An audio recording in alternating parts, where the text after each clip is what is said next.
नमस्कार मित्रांनो, कैवल्यपादाच्या या व्हिडिओ सिरीज मध्ये तुम्हा सर्वांचं पुन्हा एकदा स्वागत आहे. आपण कैवल्यपादातली वेगवेगळी सूत्र समजून घेतोय. महर्षी पतंजलींनी नक्की या सूत्रांमध्ये कोणतं रहस्य दडवलंय ह्याच्यावरती आपण प्रकाश टाकतोय. आतापर्यंत आपण सुरुवातीची 12 सूत्र समजून घेतली.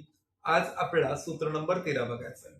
आपण 12व्या सूत्रामध्ये बघितलं की पदार्थांना काहीतरी धर्म असतो. त्यांचा हा धर्म, त्याला काही गुण आहेत का, हेच आपल्याला आजच्या या सूत्रामध्ये समजून घ्यायचं. चला या सूत्रावरती प्रकाश टाकूया.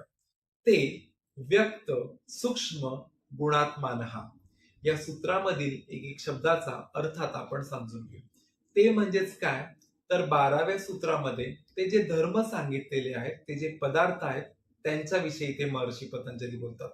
व्यक्त सूक्ष्म याच्यामधला व्यक्त म्हणजेच काय, की जे व्यक्त झालेले आहेत, जे स्थूल स्वरूपात आहेत, जे आपल्या डोळ्यांना सहज असे दिसणारे आहेत.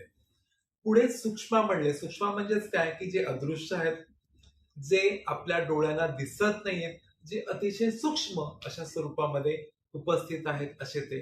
गुणात्मानः गुणात्मानः म्हणजेच काय, तर त्रिगुणात्मक रूपाचे, म्हणजे ज्याच्यामध्ये आपण सत्व, रज, तम या 3 गुणांनी बनलेले देखील त्यांना म्हणू शकतो.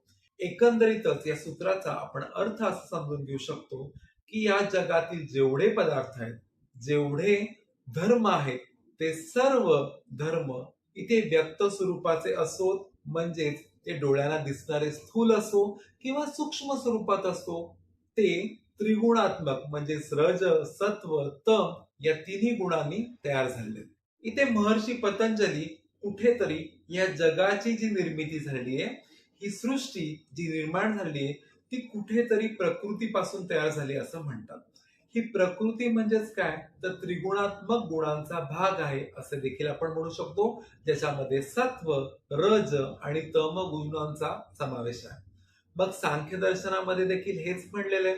मग इथे आपण या ठिकाणी सांख्य दर्शन आणि योग दर्शन यांची साम्यता या 3 गुणांतून तयार झालेली सृष्टी, जग यांच्यापासून देऊ शकतो. हे 3 गुण समजून घेणे इथे गरजेचं आहे. सर्वात पहिला गुण म्हणजेच सत्वगुण. सत्वगुण कुठेतरी प्युरिटी किंवा लाईट यांचा आविष्कार घडून देतो, ज्यातून आपल्याला ज्ञान, शांतता, हलकेपणा, प्रकाश, स्वच्छता या गुणांची प्राप्ती होते. दुसरा गुण कोणता, तर रजगुण, ज्याला आपण ऍक्टिव्हिटी किंवा मोशन देखील म्हणू शकतो. त्याच्यामध्ये आपण कुठल्या गोष्टी शिकतो, त्याच्यामधून आपल्याला कुठले गुण कळतात, तर आपण गती, क्रियाशीलता, चंचलता किंवा अगदी तृष्णा हे गुण या रजामधनं आपल्या समोर येतात.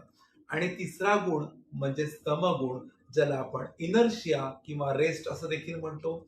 एकूणच काम न करण्याची इच्छा आहे, जडत्व आहे, आपल्या समोर अंधार आहे, आळस आहे, स्थिरता आहे, रोध आहे, राग आहे, या सर्व गोष्टींचे गुण आपल्या रजगुणामध्ये समाविष्ट दिसतात.